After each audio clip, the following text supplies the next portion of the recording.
Hi, so we are going to review whatever we learned from the recently concluded European Society of Cardiology 2025.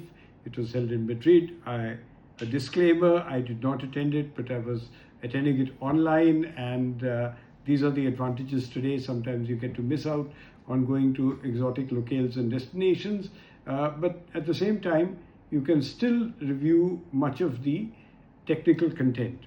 So I'm going to just review some of these individually, some of these presentations, but we will discuss some presentations in individual great detail later.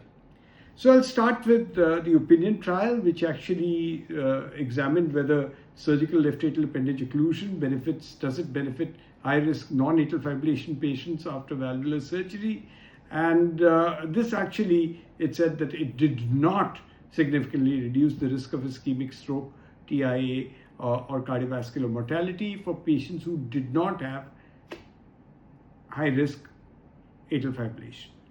The next study is antiplatelet therapy after CABG. There were two studies. The TACSI, which is 12-month data, did not support the use of dual antiplatelet therapy over aspirin in acute coronary syndrome, and because it could be because of lack of improvement in major adverse cardiac events and the increased risk of bleeding.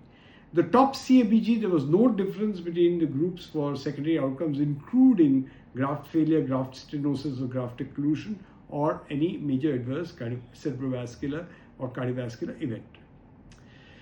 The Newton CABG, very interesting study. It was the Newton CABG CardioLink 5, looked at giving a very potent lipid strategy. Evolocumab after CABG did not reduce SVG disease rates. And this is, although we understand that PCSK9 inhibitors continue to play an important role, further LDL lowering may not pathophysiologically address the mechanisms of early graft failure, because we also know that the gruel which is there is remodeled thrombotic and or inflammation, but we know that it is not always containing lipid as a substance.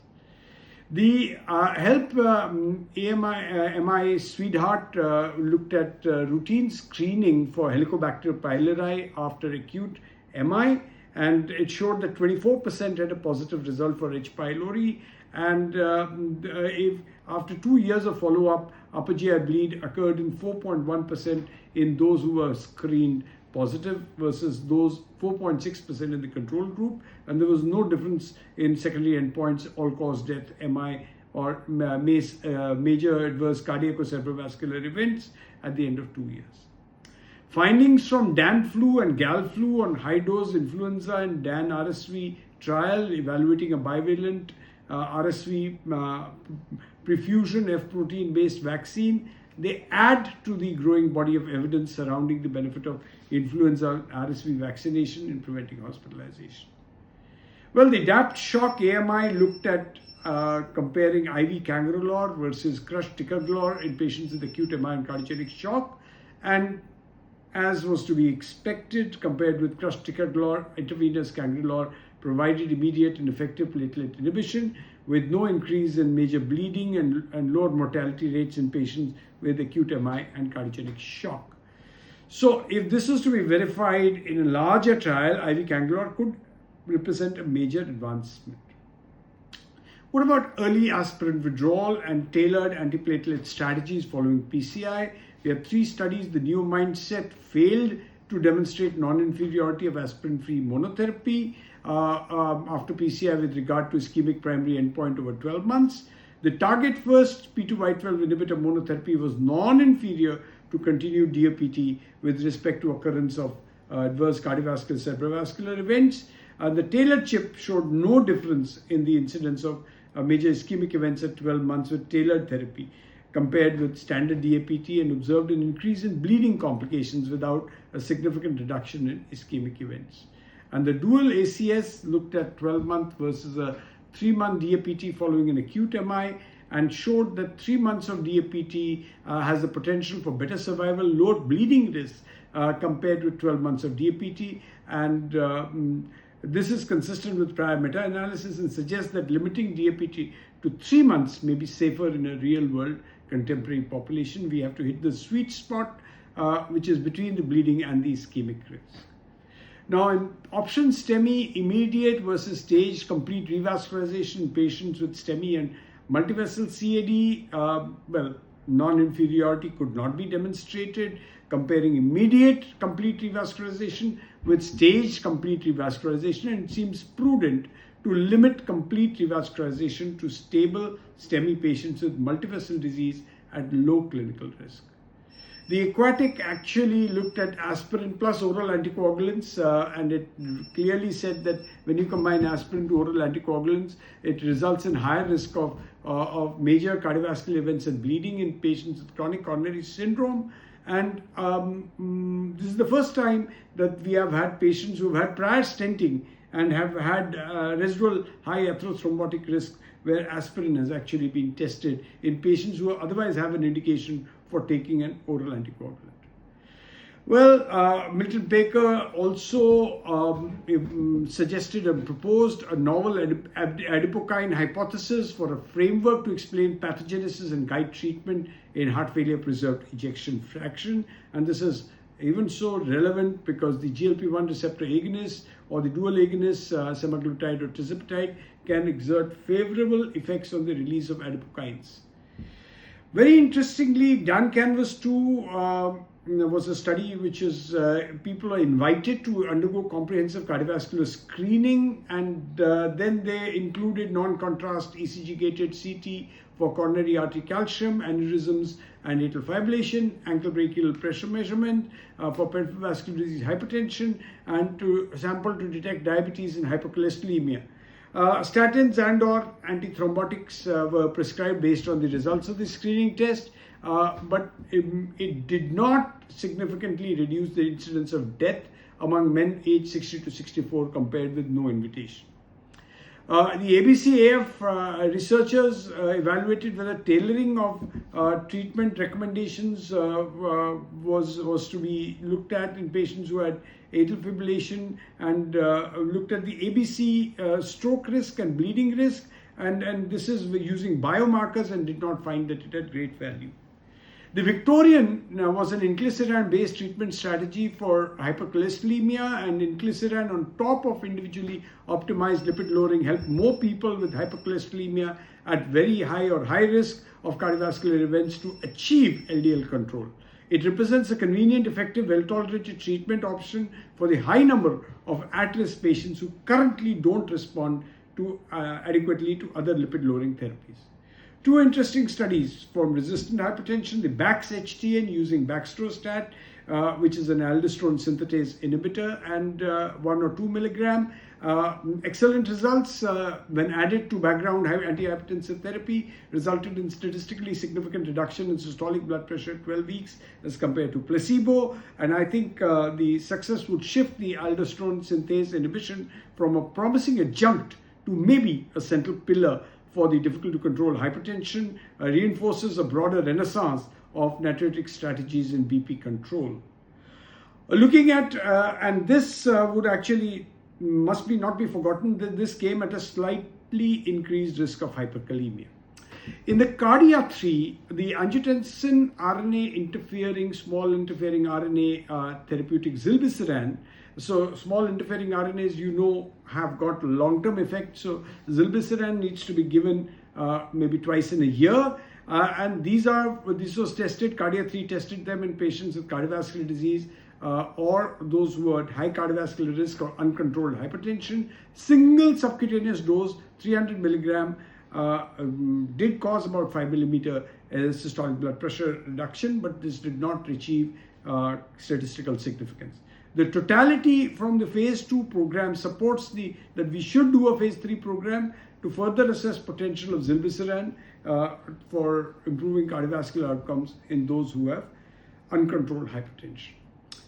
The Essence TB73B looked at olezarsen, which significantly lowered triglycerides in moderate triglyceridemia with elevated cardiovascular risk. We all know that it is quite a challenge to treat triglycerides, especially with the effect on lipid levels, acute pancreatitis, hepatic steatosis, and cardiovascular events.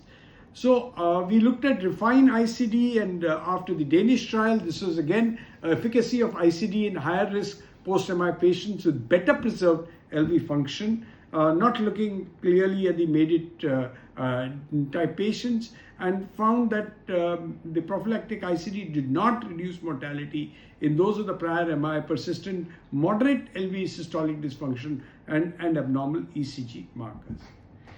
Beta blockers following MI have been the foundational treatment, but in the last couple of years have received a little bit of battering, especially in those who don't have greatly reduced ejection fraction. 2 trials, in fact 3 trials and 1 meta-analysis, the Reboot Scenic showed that following MI in people who had an ejection fraction more than 40%, beta blockers did not reduce the incidence of death from any cause, reinfarction or hospitalization. The Bitami Dan block, however, showed that in those who have an LV ejection fraction at least 40% did lead to a lower risk. So this was combined with Reboot, Bitami, Dan block, and capital RCTs. A meta-analysis was done, which was published in Lancet, which showed that there was a significant reduction in composite outcome of all-cause death, new MI, or heart failure with MI, and mildly reduced EF. Victor and Victoria, the problem continues. So the Victoria study we know was done over and above the guideline-directed medical treatment for heart failure, and it showed that in people who did not have an NT-proBNP more than 6,000, it clearly decreased the worsening heart failure. So the idea was to test it in a scenario where it could be used as a primary treatment of heart failure.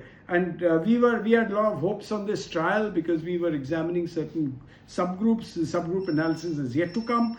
But the Victor study, the vericiguat did not reduce the risk of composite endpoint of time to cardiovascular death or heart failure among patients with heart failure and reduced ejection fraction without recent heart failure worsening. Now, if you do a secondary analysis, it did reduce the overall risk of worsening heart failure in both outpatient and inpatient. And if you cumulate them, if you do a meta-analysis of both Victor and Victoria, it affirms that vericiguat improves outcomes, including mortality, across a broad range of well-treated patients with HFrEF, with clearest benefit in those with NT-proBNP less than 6,000. So it's a useful option in treating broad range of patients, although findings reinforce the substantial mortality and morbidity benefit with the current GDMT, RNA beta blocker, MRA, and SGLT2 inhibitors in patients with HFrEF. 2 interesting studies in hypertrophic cardiomyopathy. Symptomatic obstructive hypertrophic cardiomyopathy, aficamten was tried in the MAPLE study, and it was superior to metoprolol in improving peak oxygen uptake, hemodynamics, decreasing symptoms. And although it is currently a second-line treatment, but it should be considered to be a first-line treatment. However, in non-obstructive, so those symptomatic patients with hypertrophic cardiomyopathy, the Odyssey using mavacamten did not significantly improve exercise capacity, and even secondary analysis using biomarkers and imaging did show review, but there was no clinical benefit. So again, remember that the left ventricular outflow tract obstruction is very important, not only in understanding the genotype or the phenotype of disease, and also to prognosticate this disease. And we need to inquire deeper into the mechanisms and the measurement of therapeutic responses. We know that dapagliflozin has been tested in virtually all scenarios of heart failure. There was a recent trial, the DAPA-ACT Heart Failure TIMI 68, which said that in-hospital initiation of dapagliflozin hospitalized for acute heart failure did not significantly reduce the short-term risk of worsening heart failure over the next 2 months. The podcast was very interesting. We've all known that MRAs work as a poor man's ICD, and they actually work by increasing potassium. And there was a speculation that increased potassium may be responsible for the MRA's positive outcomes. And if we increase potassium to mid to high normal range, it is an inexpensive, widely available treatment with a broad range of cardiovascular disease with a high risk of ventricular arrhythmia. So this is important because in our clinical practice we should try to keep this maybe 4.3 to 5.3 as potassium. The Amalfi used remote screening using ECG patch. It only showed a modest benefit in AFib diagnosis, but it has very limited impact on stroke events, and also understand that AFib diagnosis unrelated to patch occurred more commonly than anticipated, and over half the patch detected AFib had low burden. Well, an old drug in a new form, the digit heart failure, finally there was a difficulty in recruitment, but this trial, 30 years after the DITCH trial, showed that digitoxin, which has an intrahepatic circulation rather than the renal excretion of digoxin, in addition to guideline-directed medical treatment, reduced the composite all-cause death and hospitalization. There's a ARR of 4.6. and the numbers needed to treat are 22, and there is a relative risk reduction of almost 18%. So this is an additional option with HFrEF, particularly in atrial fibrillation, higher heart rate, lower blood pressure, impaired kidney function. And it is something which is cheap and should be added over and above the GDMT. Only 20% of these patients did have SGLT2 inhibitors, but notwithstanding, I think there would be a benefit to this. Low volume flow discordance, is it a survival predictor for patients post-TAVR? And we know that volume flow discordance occurs in 1/3 of patients post-TAVR and offers superior prognostic value over existing stroke volume index and trans-aortic flow rate thresholds. So this was from us in ESC 25. Let's hope this quick recap, although it was at breakneck speed, would help you to look for some of the trials, and we will be bringing out some more in the days to come.